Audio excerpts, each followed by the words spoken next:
আলিপুর নামে একটি সুন্দর গ্রাম ছিল। সেই গ্রামে সবাই সুখে শান্তিতেই বসবাস করত। কিন্তু সেই গ্রামে একটি খুব ভয়ঙ্কর ডাইনির উৎপাত ছিল। সেই ডাইনির নোংরামি একদমই পছন্দ ছিল না। তাই সে প্রতি রাতে গ্রামে আসতো আর গ্রামের আবর্জনাগুলো সে খুব ভালো করে পরিষ্কার করে দিত।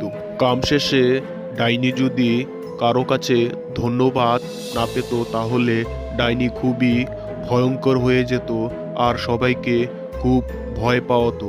কারণ সে প্রচুর পরিমাণে খাটনি করে কামগুলো করত। সেই গ্রামে একটা খুব ভালো পরিয়াল বসবাস করত।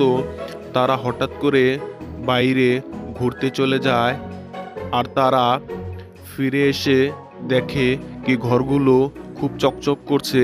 তারা দেখে তো পুরাই অবাক, কারণ যাওয়ার সময় ঘরগুলো পুরো লেত্রায় ভরপুর ছিল, কিন্তু তারা এখন এসে দেখে ঘরগুলো খুব পরিষ্কার। তারা ভালো করেই জানতো এই কাজগুলো ডাইনির, কিন্তু তারা ডাইনির কোনো শুকরিয়া করে না আর ডাইনিকে কোনো ধন্যবাদও দেয় না।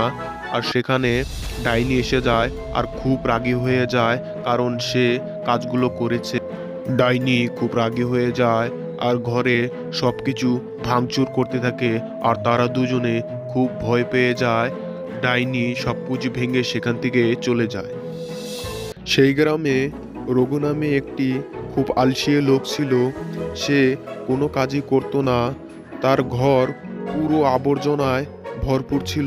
রঘু রাতে ঘুমিয়ে যাওয়ার পর ডাইনি সেখানে আসে আর পুরো জাবরা জঙ্গল লেত্রা সে পরিষ্কার করে দেয়। রঘু সকাল উঠে দেখে তার ঘর খুব পরিষ্কার। সে ডাইনিকে ধন্যবাদ জানায় আর ডাইনি খুব খুশি হয়ে যায়।